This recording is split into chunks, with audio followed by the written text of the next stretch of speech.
welcome to our webinar today. Thank you for joining us and for taking time from your busy schedules. We're grateful that you were able to be part of this webinar today. My name is Glenn Fuji, and I'm the project director for the MBDA Cares team. And today we are hosting a webinar around hybrid office and how the importance of transforming your current office into a hybrid type situation. Today, we are partnering with the MBDA Cares Act and the SBDC affiliate program of Northern California, TSBIC, which is the TAPE Small Business Innovation Center, and SBTRC, which is the Southwest Small Business Transportation Resource Center in the Southwest region. And we would like today to bring more awareness and education to all of you around this topic. And before I introduce our host today, I would like to introduce Liz Merced to talk through the logistics. Thank you. Thank you, Glenn. Hello, everyone. Thank you so much for joining us today. Just to run through a few logistic items. Upon entry, everyone is muted. This webinar will be recorded and distributed after the presentation. If you do have any questions during the presentation, I encourage you to use the Q&A box at the bottom. If you do have any follow-up questions after the presentation, feel free to email me at emerced@calasiancc.org. Next here, I'd like to introduce Sonia Duenas, the Program Officer for the Small Business Transportation Resource Center. Thank you.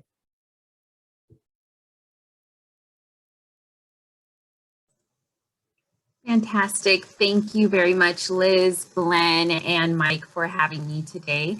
Good morning, everyone. My name is Sonia Duenas. I am the director for the Small Business Transportation Resource Center. And I just wanted to take a few moments, please. Take a moment to share with you our,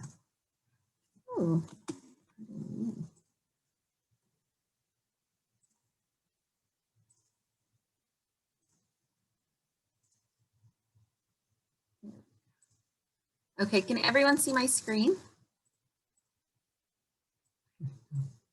Okay, yes. Well,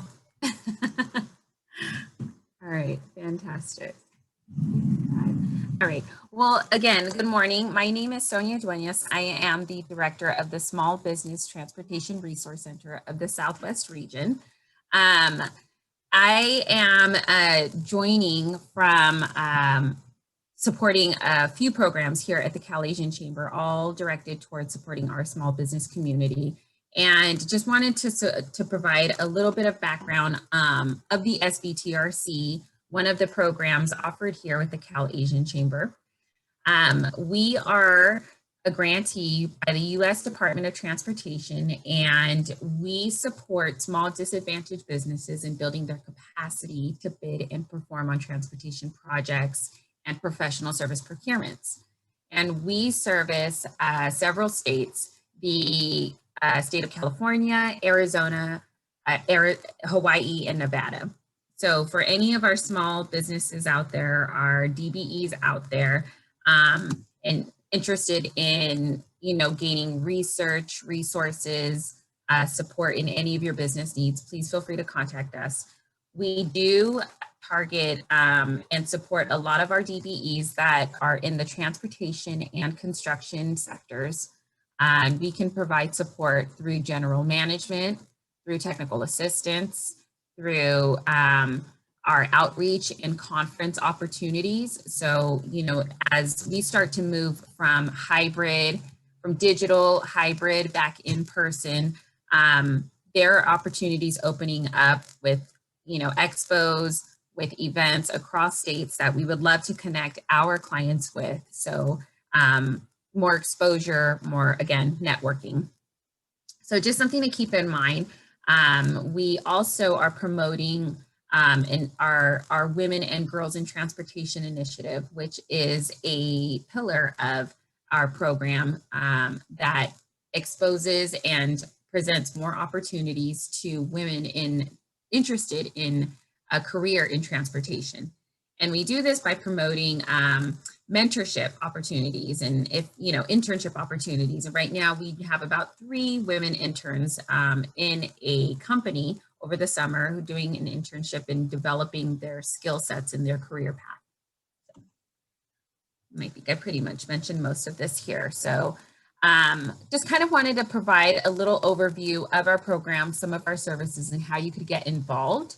On this next slide, I do have our email address. If any of this is of interest to you and your business, then we would love to connect with you. Please reach out to sbtrcsouthwest@calasian.org.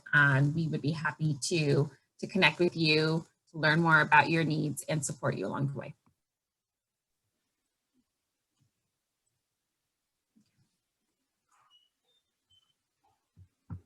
Thank you, Liz. Thank you, Glenn.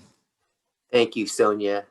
And we appreciate your partnership very much. And at this time, I wanted to share with you that the MBDA CARES Act is a federal agency that's dedicated to support small businesses during the pandemic.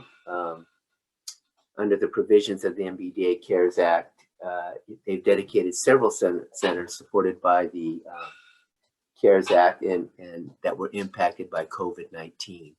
In addition to that, the SBDC Northern California regional team has also committed to supporting small businesses through technical assistance services like today that also were impacted by the pandemic and the COVID-19 during this past year. So today we're excited to introduce Mr. Michael Nelson. He has been a partner of the California Asian Chamber for over 15 years, and he's provided that support both internally and helping us with every facet of the networking and IT and any of the needs that we've had, and pretty much kept us breathing. Sometimes I think it got close where we weren't breathing. Michael's got that emergency phone call to help us out. So today, we are also part of the hybrid office transition as well, and we will be talking about that today. But I would like to introduce Michael Nelson. He is the owner and founder of TLC Tech, phenomenal partner, and I'd like to introduce him without further ado. Michael, it's your platform. Thanks, Glenn. Thanks for having me on today. So today we're going to talk about hybrid work. It's kind of an interesting backstory is, so we're what's known as managed service provider. We effectively take care of all small and medium-sized businesses and all of their IT. We're about 17 years that we've been doing this in Sacramento. And the funny story is before everybody shut down, my staff had been after me for doing work from home. I was just adamantly against it. Didn't have any interest in doing it. Didn't think it was functional, that it would work well. People would work as hard. Obviously, COVID changed everything, and it's also absolutely changed my tune about work from home and about being able to work remotely. So now, as the vaccination rates are getting where they are and people are starting to go back, what people are now starting to talk about is what do they need to do for going back to the office, being able to work kind of a hybrid. Some are going to be all on-prem, some are going to stay all remote. A lot of the partners that we have are going to be doing a hybrid environment where they're going to be working from home some of the time and in the office some of the time. So today's webinar discussion is really about what do you need to think about and how to make that hybrid work well. One of the most interesting terms that I heard in this past week was the Great Resignation, that there's this belief that as companies start requiring everybody to go back to the office, people are going to start resigning and looking for options where they can be able to work remotely or at a bare minimum work in a hybrid environment. So how do you get that set up and what do you need to think about is what we're going to talk about today. What I'd like to do is to invite you to ask me any question at any time. I'd like to make this as interactive as possible. Let me start sharing my screen.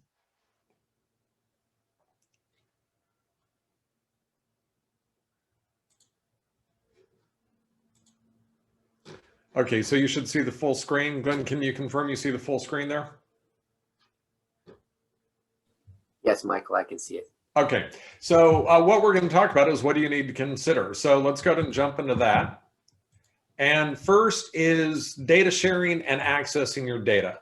We're going to have Glenn share how this works for the chamber as well. One of the easiest, best ways that you can do data sharing right now is through SharePoint. We're just full disclosure, we're a Microsoft partner. We've been helping a lot of our clients convert to SharePoint, OneDrive, Teams, using a lot of the Microsoft products that are out there. If you're already in Office 365 for your email, you're already paying whatever you're paying. What you're paying already includes the ability to have SharePoint, OneDrive, and Teams. So that gives you lots of options for storing. And what we suggest is with SharePoint, you can basically take any of the data that was on like a typical server, and you can actually have that being shared in SharePoint. You can set up all sorts of security permissions around it. You can back it up. That's also something that we want to talk about, is making sure that you can back up anytime you have data anywhere. You want to have it in another place as well. So for the sharing side, SharePoint in general is the permissions are set up out of the gate that this folder is available for everybody that has their correct access privileges to it. So you can set that up in advance. That's easy to do. You can have different folders with different levels of access and who has permissions. That's what we like in it. SharePoint is meant to be data that is shared. OneDrive is meant for data for one person. So the best example, back to the old server, is if you had a shared drive on the network where all of your main data was, and you had a private drive on the server or in your My Documents. SharePoint is like that shared network drive. OneDrive is like the My Documents folder. I'm the only one that has access to it, and there's security to keep that information private.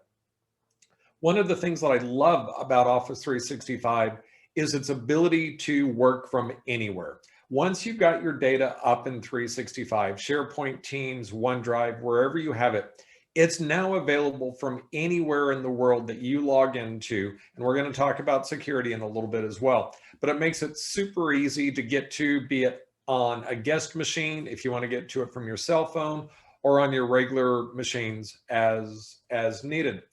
It also gives you the ability to synchronize data. So if you're going to be offline and you're going to be getting on a plane, you can still make sure that you have access to that data even when you're offline. And it's a really easy thing to set up. So the data sharing, there's other things out there. There's Box, there's Dropbox, there's Ignite. There's several other options out there. Like I said, we're really strong in our Microsoft 365 practice. We do support those other systems as well. We found that SharePoint, Teams, and OneDrive just is the easiest way to be able to quickly and easily share data with others. Glenn, do you want to talk a little bit about how you guys have been using it in the chamber? Yes, absolutely. Thanks, Michael. Michael helped set us up at the chamber to be our first, one of the first customers to start this. So currently in the office, even before the pandemic hit, we were using SharePoint for all of our team to access shared files, have access to information in regards to multiple departments, multiple activities, etc. And one of the beauties of it as well is that we can have online real-time access to shared data, so that if we're partnering or working jointly on projects, which many times we do at the chamber, Michael knows that, we're always kind of an all hands on deck thing at sometimes, and we then can get access to these folders, files, and information and know exactly where we are. And so it's been very efficient for us. It's been a huge opportunity for us to also feel safe about having things backed up, because I will share a story in the old days at the chamber, one grave day where our server crashed. and we knew it was getting close, but we didn't know it was that close, and unbeknownst to us, it crashed, and Michael was there to save the day, him and his team. But it also provides you that security too, that things are being backed up very frequently, and you will not lose information. But the most important part about the SharePoint in general, it allows you to, like Michael outlined, it shares information. You can control permissions if you'd like, especially if our HR team wants to put confidential information in there. The OneDrive I use to store my own folders and files that I need for my own reference. And I really like the ability to be able to work from anywhere. You know, when I'm traveling, if I'm at home, well, I'm at home most of the time, or if I'm moving around, I can actually access this information even from my phone. So I will vouch for the SharePoint idea and Microsoft concepts that Michael has introduced. And I know he wants us to utilize a few more. But yeah, we're really happy with it. We're satisfied that everyone's been able to access. So Michael, thank you again for introducing this to us and setting it up so we can be a lot more efficient than when we were. So we really appreciate that. Yeah, and then you guys were one of our early adopters of this. You guys went into SharePoint.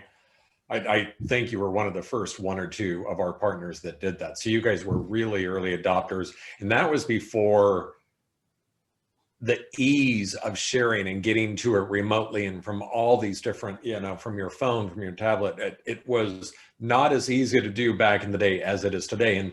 And that's one of the things that makes this such a great tool for hybrid work, is that it doesn't matter whether you're in the office, whether you're on a plane, whether you're at home, you still have access to your documents anywhere, anytime, from any device, and you can do so securely.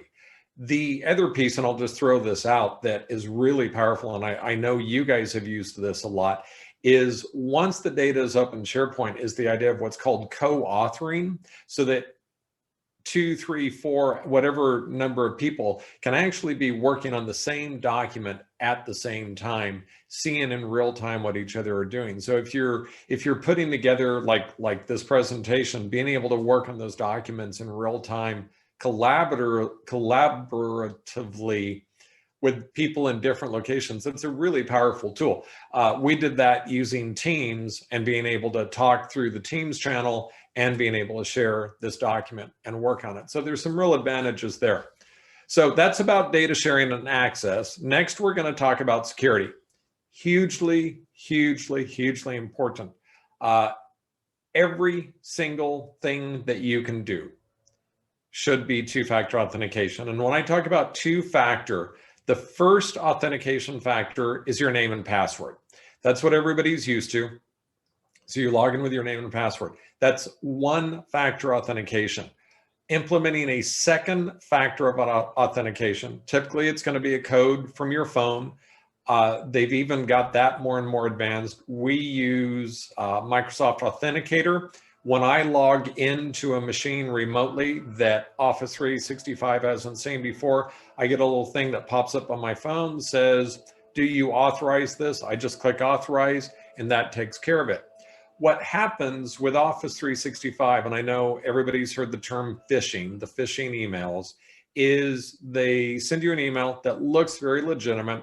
Somebody shared something with you, and you have to log into your 365 account. So you log in with your email and password. You get a screen that, oh, this is the wrong page, click here. And you just think, oh, that was an odd little thing. But what's happened is you've just given up your name and password and the credentials. Now the evil people can log in web-based and just sit, look at your data, look at your email, and be very hidden.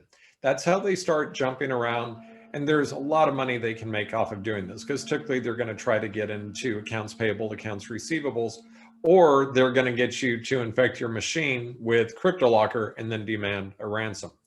What two-factor does is it requires, so when you enter in the name and password, there is that second factor that has to go, you have to authorize on your phone, or you have to put in a 6-digit code that gets texted to you. The beauty of this is that if indeed one of your employees get phished with a phishing expedition, even if they give up that password, the evil people cannot take advantage of it because they can't get in without that second factor authentication.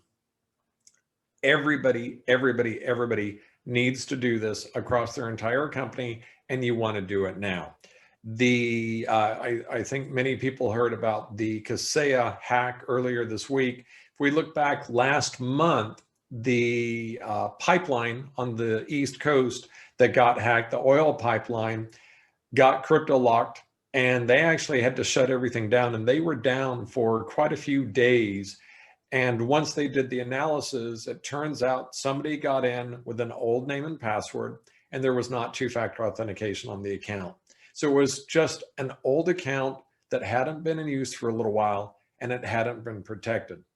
People do the best of intentions, but we're bombarded with emails all day long, messages, all these things popping up in our machine.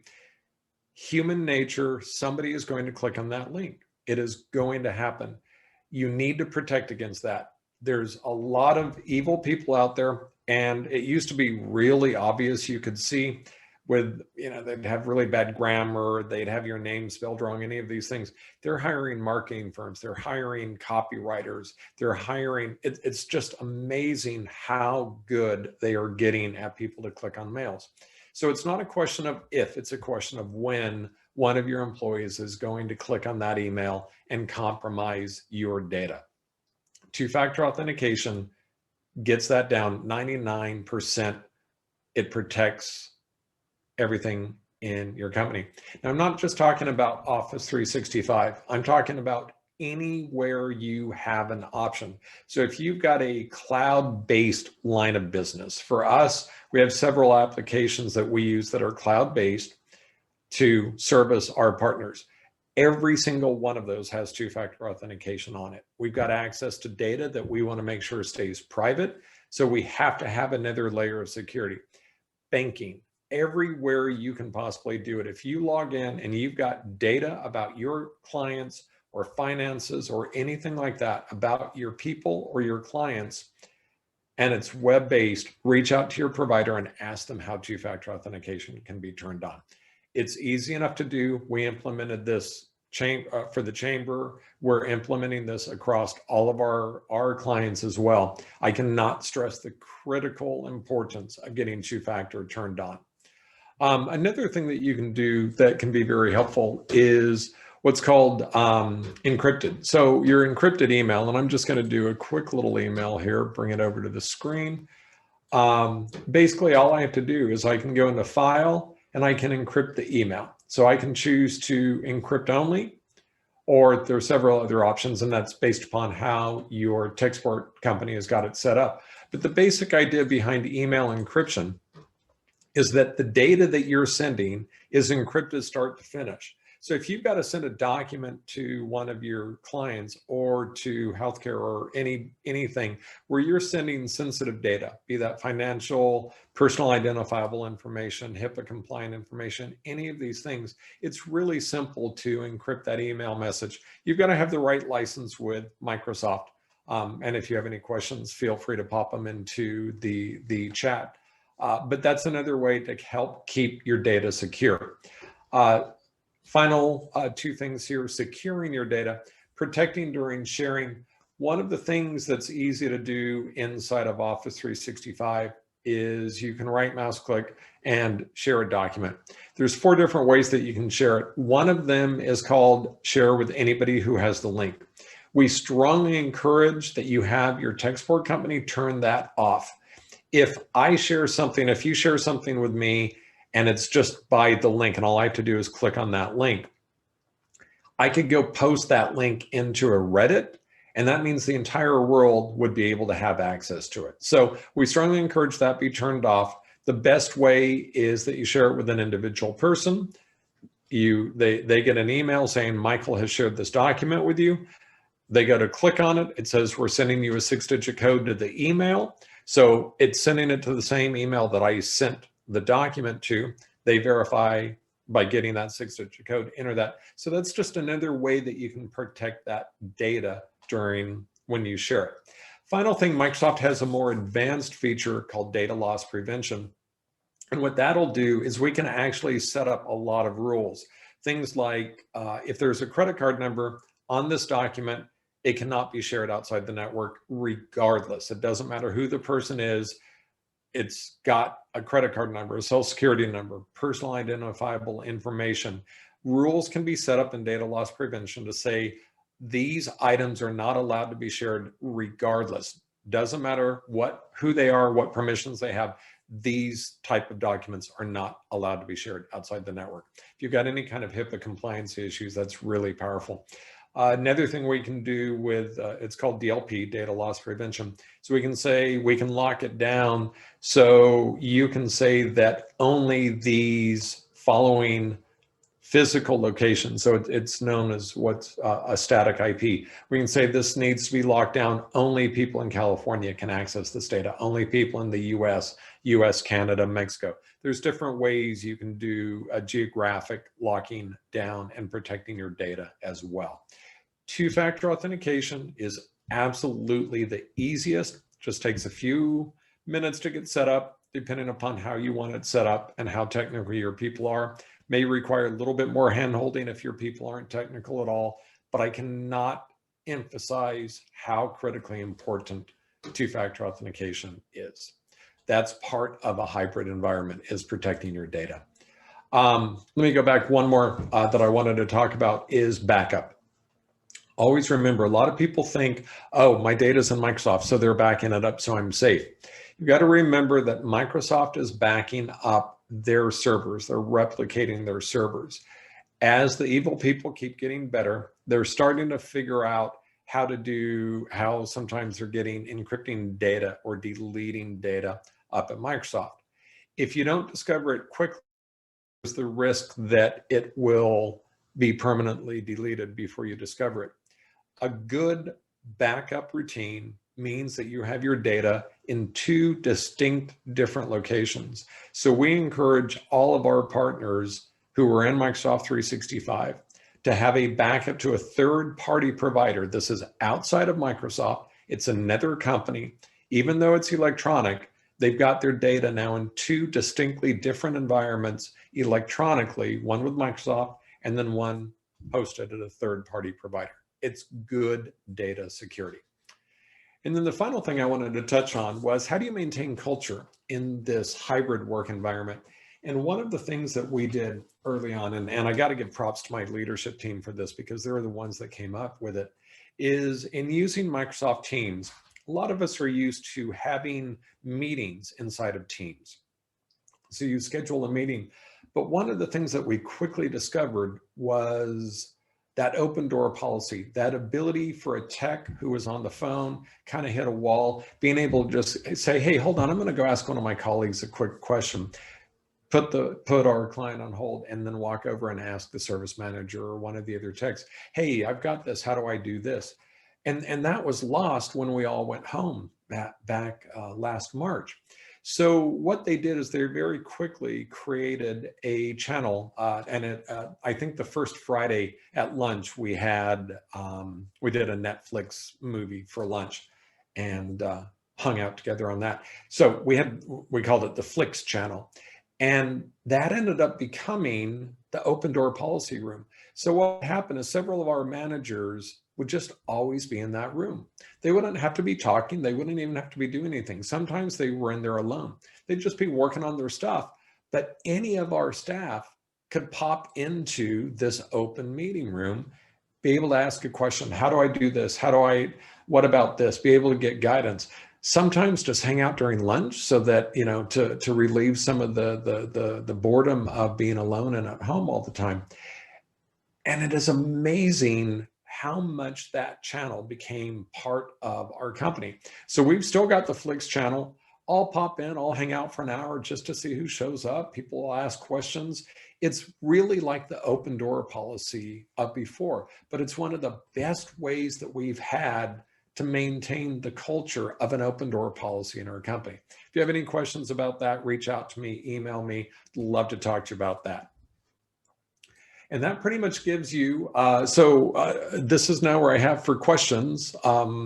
Sonia, Glenn, if you guys want to pop up with any questions, let me know if we're seeing them. I don't think I have the Q&A window popped open.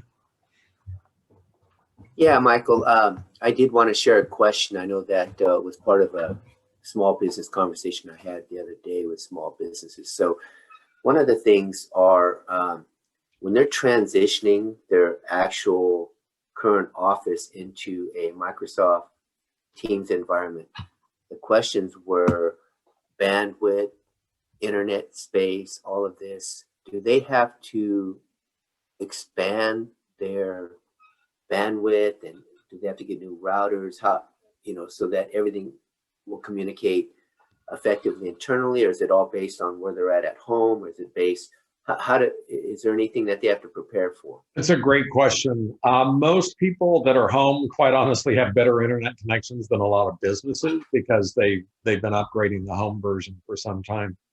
If you have a really old business account with like Comcast or somebody like that, call and see if you can get upgraded. But the bottom line is, no, you're really not going to have too much of an impact. If you have a lot of people in the office and a lot of people doing video, that is going upstream, not downstream.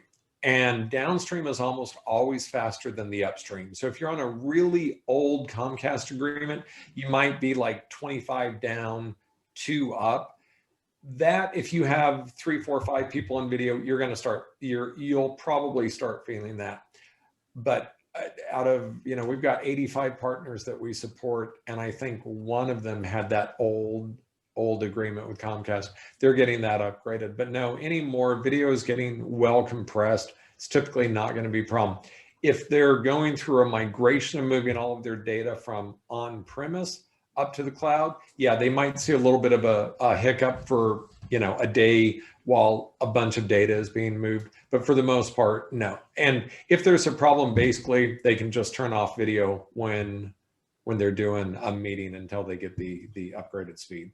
Yeah, another question I had, I know when I was talking to another business, is about their laptops and their actual hardware. Do they have to be equipped with certain features and memory and et cetera, so that they can function properly in this Microsoft space, or does it matter? Anymore, the minimum a machine should have anymore is 8 gigs of RAM. We've still got some partners on older machines that are getting ready to be replaced that are on 4 gigs of RAM. They still run, they still function, they're fine. You just don't want to have a lot of documents and a lot of programs open all at the same time. But if you've got an older machine with 4 gigs of RAM, you got the memory, you've got the video cam, all of that, yeah, that works fine. The ability to do Microsoft Teams doesn't take much at all. And Sharepoint takes little to nothing. It's more getting that data back and forth is not that big of a deal. It's more launching the applications on your local machine that's going to take the computing power.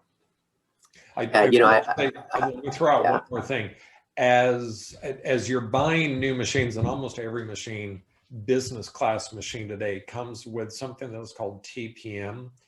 That's a little geek, sorry. It's on the chipset, and what that allows is for us to encrypt a hard drive. So on laptops, it's really, really important that you have a TPM enabled chip. That allows us, using Microsoft Intune, to be able to encrypt the hard drive without having to do anything else. It's really the next level. So if you're looking at buying a laptop for your business, just make sure you have TPM on the chipset. Well, added to that internet question a little bit, Michael, too, I know that we're living in the Zoom world now, and different meeting softwares that are available, WebEx, et cetera. People have they're concerned about the ability to not lose any of their functionality. So in a Zoom meeting, you don't want to be able to start, you're not communicating anymore because they can't see you, or you're going in and out. How would you suggest that they resolve that? So if on video, if you're going in and out, that typically means you've got a bad internet connection. And unfortunately, the only way to resolve that, turn off your video. If you're at home and you've got a bad internet connection, that's not normal, just reboot your router. Go to the Comcast or the AT&T modem, whatever you have, just unplug the modem, wait for a minute, plug it in, wait for a few minutes, and then go back to it. That's typically, there's a few pockets in some older neighborhoods in Sacramento that have some of the older bandwidth issues. I know we face that with one of the employees of the chamber. But still, you can, if it's a real important meeting, so, you know, I happen to be home alone right now. If there were other people in the house and school and doing all of that, that could fight for that bandwidth. And especially if you've got a low bandwidth at your house, at that point, you just have to kind of decide whose meeting is going to be more important. It's like, hey, I need you to turn off your video and let me do my video. Again, bandwidth is getting so cheap these days, that's getting less and less of an issue, but it still does crop up sometimes. Okay. Another question. I'm sorry to bogart the question. I just want to get them all out there. As far as any type of virus control, that type of thing that you would recommend for businesses to actually invest in because of all these phishing emails, all these bad things that are going on, what would you suggest? So for the phishing emails, one of the licenses, the license we suggest the most is what's called Microsoft 365 Business Professional. It's $20 per month and includes the entire Office suite, but it also has advanced features. It uses what's called ATP, Advanced Threat Protection, which scans every single attachment. It scans, it does advanced phishing, but the other thing it does is it scans and validates every link in an email. So if you click on an evil link from an email, it goes through the Microsoft servers first looking for evilness. And if it finds that, it's just going to block you and not let you go to that. Those are the ones, again, you're investing a little more upfront, but you're taking the humans out of the equation. I wish I could say nobody's going to make this mistake. Glenn, I made that mistake. It was about a year ago. I was crazy rushing. We've all done it where you clicked on the link.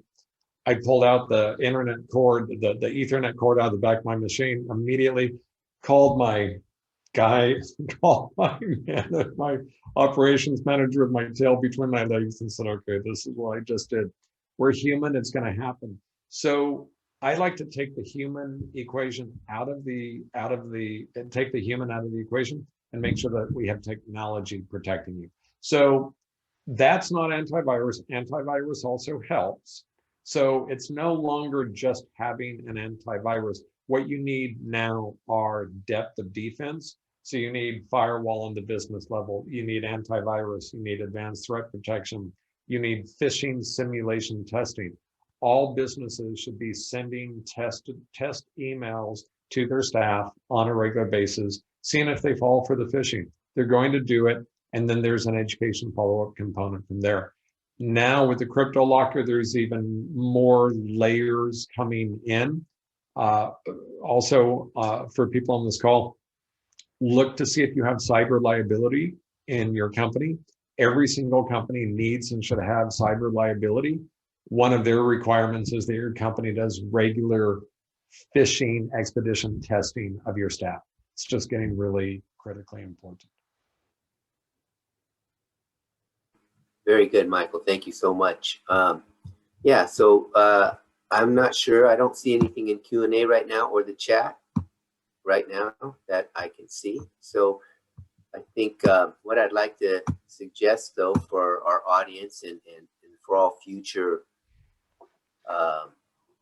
Microsoft type webinars, I think we may try to focus in on more intimate one-on-ones for the businesses to ask and that pertain directly to their situation and their businesses, and that's what we're looking forward in the future. Michael, I just want to thank you today for all your expertise and for always being just a phenomenal partner for the Chamber. Couldn't do it without you, that's for sure.